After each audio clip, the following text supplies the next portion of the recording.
Hi, it's Chris Good here, and this is another in our series of Essentials video lectures. This is the Week 5 Essentials, and we were talking about central nervous system depressants in Week 5. So depressants, as you know, these are drugs that slow down activity in the central nervous system. They include prescription drugs that are used to treat anxiety and insomnia. They also include inhalants and alcohol.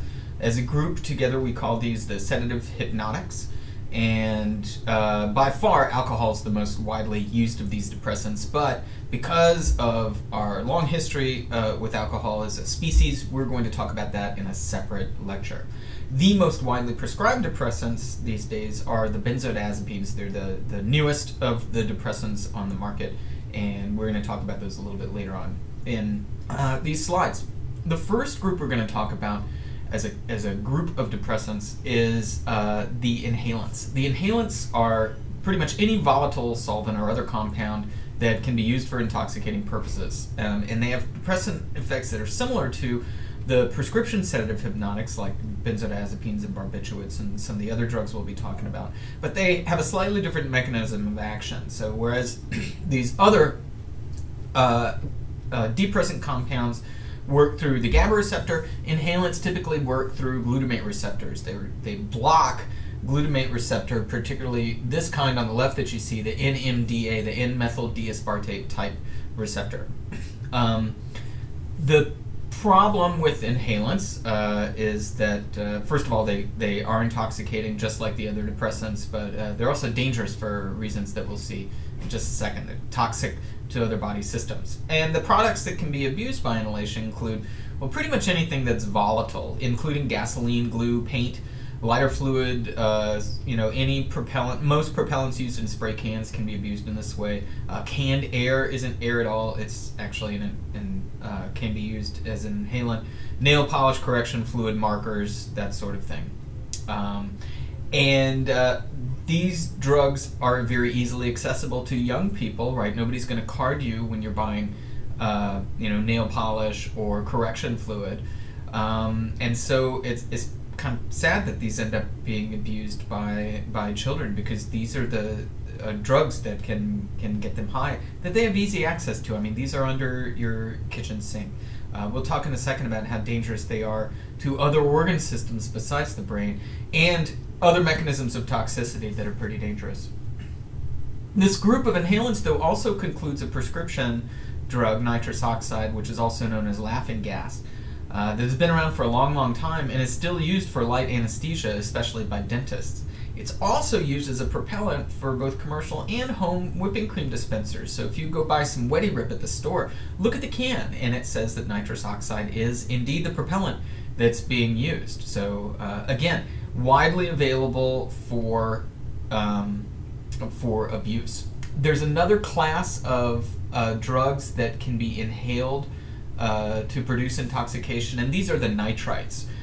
These are drugs that cause a rapid dilation of the arteries. It reduces blood pressure in the brain and can trigger faintness or unconsciousness, and they smell bad. These are drugs like amyl nitrate they used to be sold from the back of rock and roll magazines under the name Rush or Poppers or things like that. And we're trying to get these drugs off of the market, but they're still available, apparently available over the internet. One problem with educating folks about the use of volatile solvents like gasoline, paint thinner, that sort of thing, is that some kids might not know that these can be abused, and even letting folks know in this lecture that this is a potential drug of abuse might be creating a problem. So it's very important that people understand the dangers, which I'll talk about in the next slide. But it's been the case that at least a couple of news reports, especially in today's TV news style, where they say, oh, there's something under your sink that your kid's using to get high. If parents see this and react and talk to their kids about it, the kids might never have thought of this before, and it might lead to experimentation. In fact, there's at least a couple documented cases where this happened. A local news story came out about kids using inhalant drugs, and it touched off an explosion in the community of, not a literal explosion, but an increase in the number of children abusing these drugs. And again, most of the abusers are very young. Solvents are right there in your garage, under your sink, and they're practically free. The problem is that they're incredibly toxic to the body's organ systems, including the brain, but also the liver, the kidneys. They irritate the respiratory tract. They can cause severe headache. But one of the biggest dangers is that of death by suffocation. To do what it says not to on cans with volatile propellants in them, you have to concentrate and inhale the vapors. And a lot of times you do this in a bag, and a lot of bags are plastic. And you can pass out while you're using these drugs. So if you have your head in a plastic bag and you're inhaling something that makes you pass out, it's incredibly dangerous, and a lot of kids have died suffocating this way. So those are the inhalants. So let's go on to other depressant drugs, including barbiturates and benzodiazepines, the newest drugs. Before the barbiturates came on the market, there was a compound called chloral hydrate, which is still available today. It's used in people as early as the 19th century, and it's still used in compounds that are anesthetics for veterinary surgery. These were known as knockout drops, and there's a bar in Chicago it was owned by a guy named Michael Finn, and it's such a disreputable place where you could get knockout drops slipped into your drink that practice became known as giving someone a Mickey Finn or a Michael Finn. It'll induce sleep, especially when combined with alcohol, and it has its own dangers, but again, it's still used as a veterinary anesthetic. Another depressant compound is called paraldehyde. It's been around for a long time. It's very effective. It brings on this dissociation. It depresses the central nervous system, but it's got this very wide safety margin and was used as a surgical anesthetic for a long time. The only real problem with this drug is that it smells awful, and people used to complain about the way hospitals smelled. This is the smell that they were talking about. It was the use of this gaseous anesthetic, paraldehyde. Actually, I'm not sure whether it was gaseous or not. But anyway, the good thing about it was that it didn't suppress the respiratory system, and so it was very good medication for anesthesia, and also as a treatment for seizure disorders like epilepsy. Last, bromides. Brominated compounds were used as a sleep agent for a long time. They were in over-the-counter drugs through the 1960s. The problem with these drugs, one of the reasons they were taken off the market, is that they can accumulate in the body. It's cumulative, so it builds up and can cause toxic effects to other organ systems. So, after these drugs, there came on the market this class of drugs called the barbiturates, and the first one came on the beginning of the 20th century. It was called Barbitale, and then later phenobarbital was introduced, and many others followed. They're extremely variable in two respects. One is the time of onset, so how quickly does it take effect, and the other is the duration of activity. And you can use these differences in these qualities to treat different things. So if you want to reduce anxiety, you want a long-acting, low-dose form that comes on sort of slowly that you take during the daytime. If you're looking for a sleeping pill, then you want a higher dose, shorter-acting form to induce sleep. So use of barbiturates is linked to tolerance effects, maybe through the liver enzyme pathway, cytochrome P450, which we've discussed before. So these are enzymes that break down compounds, and they can, as you take more and more of a compound, you build up quantities of these liver enzymes, and so you need more of the drug to achieve the same effect. Barbiturates are extremely dangerous when combined with alcohol due to respiratory depression, and was linked for a long time to accidental overdoses and suicides, etc., etc. The first modern anti-anxiety agent, or anxiolytic drug, which came before the benzodiazepines, was Meprobamate. It was widely prescribed beginning in the 1950s. Like barbiturates, it can produce addiction. It's still available as a prescription drug, but it's been largely replaced by the benzodiazepines. One other drug that came on the market in the 1960s is called Methaqualone. Quaalude and Sopor were the two trade names that were used in manufacturing this drug. And even though there were problems with addiction in other countries, the United States kept using it through the 1970s, and it wasn't until 1985 that it was listed as a Schedule I drug. We didn't perceive the abuse potential of this drug, but using ludes or spoors became pretty popular, and a lot of people became dependent on these drugs, on this drug, methaqualone.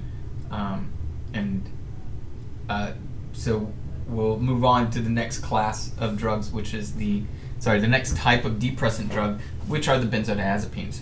So the first benzodiazepine to be introduced was called Librium. Chlordiazepoxide is the name of the drug. Librium was the trade name. It decreased anxiety without really inducing sleep, and the great thing about this drug is it has a much larger safety margin than the barbiturates. It was rare that we saw a addiction to these drugs, and the main thing was that overdose was very rare, and you usually only still see overdose on these drugs when you combine them with other depressants, including alcohol. In the 1970s, another benzodiazepine was introduced called Valium. The chemical name is diazepam, and it was an even lower dose benzodiazepine, and for a time it was the best seller among all prescription drugs, and benzodiazepines are still in the top 2 psychoactive prescription drugs that are prescribed. However, dependence and overdose can occur, and the dosage and the time course are the critical factors. So overdose deaths are much more likely when the drug is sold at higher doses. Dependence is much more likely with drugs that have a rapid onset of effects. So those benzodiazepines that have the effect that comes on more quickly, they're more likely to cause dependence. Physical dependence is also more likely with drugs that have a short duration of action, so that you need to take the drug again in a shorter period of time. Barbiturates and benzodiazepines are very similar. In fact, there's more differences among the different types of barbiturates than there are between the whole class of barbiturates and the class of benzodiazepines. So it really depends on the individual drug, what the time course of those effects are, and those are, again, very strongly related to the dependence process. One benzodiazepine that a lot of people know about is called Rohypnol. It was kind of a 1990s version of a Mickey Finn or knockout drops, and these are also called roofies. So this is the drug that it produces a profound intoxication, especially when mixed with alcohol. It's been classified as a date rape drug, and so there are new laws that target people who intoxicate others against their will with drugs like this, and so much stronger penalties apply to criminals who use this drug in that way. Let's talk about how these work. Both the benzodiazepines and the barbiturates act on GABA receptors, but not where GABA binds to the receptor. So it's not the case that these drugs are mimicking the action of GABA. Rather, they enhance the normally inhibitory effects of GABA. And I'll show you a picture of the receptor in a second. Alcohol has a similar mechanism of action, and we're going to talk about that in a later slide. So, non-benzodiazepine hypnotics selectively target the GABA-A receptor. They seem to work better as sleeping pills than anti-anxiety drugs, and these include drugs like Ambien, Sonata, Lunesta, a lot of the new sleeping pills that you've probably seen advertised on TV. So this is a picture of the GABA receptor. It's postsynaptic, and you know that it is that GABA right, which binds right here to the receptor in the frontmost portion of the image. This is the binding site for the neurotransmitter, and when GABA binds to this site, the receptor channel opens and chloride anions pass into the postsynaptic neuron. That further depolarizes the cell, right? It makes the voltage across the cell's membrane go more negative than it was before, and it moves the postsynaptic cell away from threshold for firing and action potential.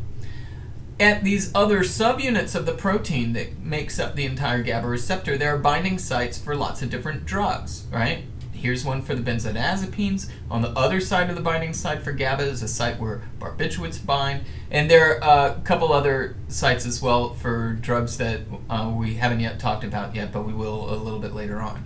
So they don't actually mimic GABA by binding to the site where GABA normally does. But when a compound is bound here, when barbiturates are bound at this site or benzodiazepines are bound at this site, alcohol has a binding site on the GABA receptor as well, it makes the channel more receptive to GABA. It makes the action of GABA at its binding site more intense. So the channel passes more chloride anions for a longer period of time when barbiturates are bound here or benzodiazepines are bound here. So that's really the mechanism. If you think of neurotransmitters as little keys that fit into their locks, then these drugs sort of act like squirting some WD-40 into the lock. It makes it more efficient, it makes it act more readily, and because this lock here allows the passage of negative ions, negatively charged ions into the cell, it acts as a depressant drug. So we'll briefly go over some of the beneficial uses of these compounds, then we'll talk about causes for concern and toxicity. We'll talk about their use as anxiolytics or anti-anxiety compounds, sleeping agents, and anticonvulsants or anti-seizure medications. Anxiolytics reduce anxiety. The top 4 benzodiazepines are among the, not just the top 100 commonly prescribed medications, but at least one of them is close to the top 3 psychoactive compounds. Xanax, Ativan, Klonopin, and Valium are those very, very commonly prescribed medications. There's some concern about using sedatives as anxiolytics. There are some anxiety disorders that respond to anxiolytics, but others are more effectively treated by antidepressants or psychotherapy, like cognitive behavioral therapy. Patients might end up taking these drugs for a long period of time, and so they may be really overprescribed for these particular types of anxiety disorders. And it leads to the question, is the person taking the drug for the disorder or really just to feel better in a more general way? And with these drugs, that line gets kind of blurred. Most of the abuse of benzodiazepines is associated with the oral use of prescription drugs, and you typically see 2 types of abusers. One is older adults who are using the prescription drug. They develop tolerance, so they increase the dose and get hooked on the drug that way. Younger people are the other type of abusers. They get the drugs to get high. I mean, they're trying to have a good time, and they might take higher doses than would normally be prescribed. They might mix them with alcohol, and that can be dangerous. These newer depressant drugs that specifically target the GABA-A receptor subtype are used as sleeping pills. Basically, you take a large enough dose of a hypnotic to get the person to sleep, and then that effect kind of wears off pretty quickly so that they can have normal sleep. Insomnia is extremely common. Almost everybody has suffered through periods of insomnia, sometimes long periods, but a lot of people overestimate how severe their insomnia is. We're prescribing fewer of these drugs for insomnia than we have in the past. They're usually only supposed to be taken for a few nights at a time, and the problems are the same as for anxiolytic treatment.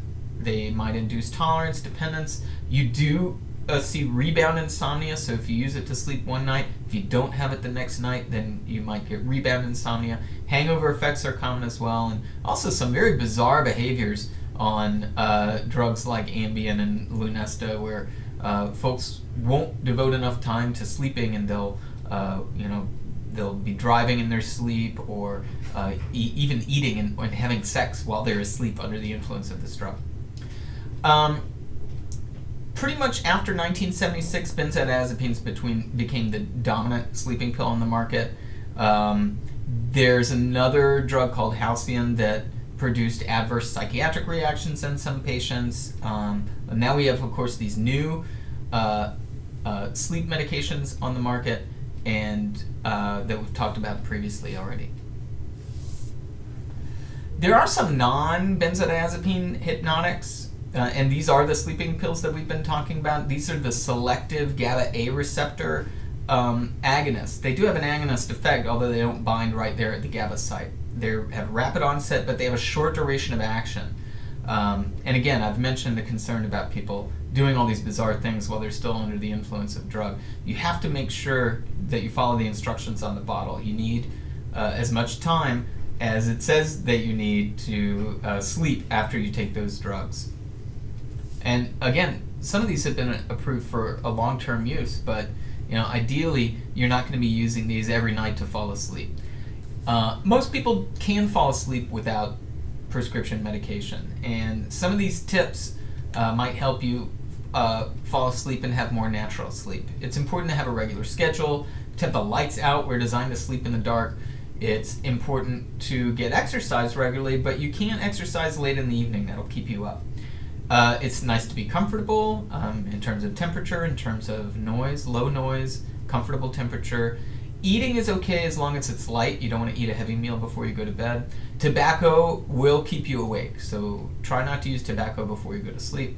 And if you don't fall asleep within 30 minutes, just get up and try something else before you try to fall asleep again, because if you just stay in bed tossing and turning, that's not going to help. Don't take naps. Naps keep you up later at night, and really try to stay away from the chronic use of sleeping pills, because you can get into a vicious cycle where you need that to sleep.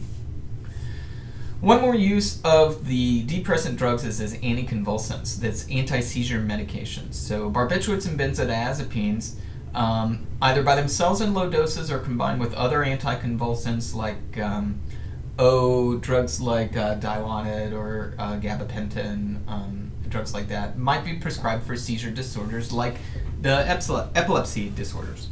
There are potential problems with that. Tolerance can build up. Finding a dose that's effective but doesn't cause excessive drowsiness is important. It's important to understand, though, that abrupt withdrawal from these anti-seizure medications might bring on seizures. So abruptly discontinuing an anti-seizure medication might lead to rebound seizures. So before you stop taking something, please consult your doctor. One major cause for concern with the depressant drugs as a general class is dependence on the drug, especially associated with those short-acting drugs, right, that whose effects come on very quickly. And this is very important. All of the depressants carry with them potentially life-threatening withdrawal symptoms that are when they're taken in large doses. So if you've been taking large doses of any depressant drug, including alcohol, for a long period of time, don't stop taking it abruptly. Consult a physician.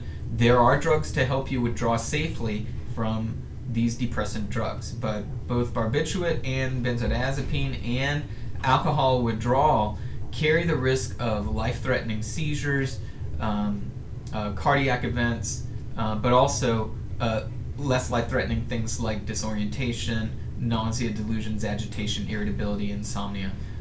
It is dangerous to abruptly discontinue these drugs. Other causes for concern include really just the direct toxicity. Although it's less of a risk now with the new benzodiazepines than it was with the barbiturates, you still get alcohol-like intoxication with impaired judgment and coordination. And that means that you're a danger to yourself and others while you're driving or operating other types of heavy machinery. And those effects are additive when these drugs are combined with alcohol. They share the same mechanism of action. The physiological toxicity is like a lot of compounds. It ends in respiratory depression. So the depressants depress your central nervous system, and your central nervous system is what controls your respiration rate. So if you depress your central nervous system enough, you will stop breathing and you'll suffocate and die. And this is especially a concern if you combine depressant prescription drugs with other depressants like alcohol. Well, that's a kind of a bummer way to end the slides, but we're done.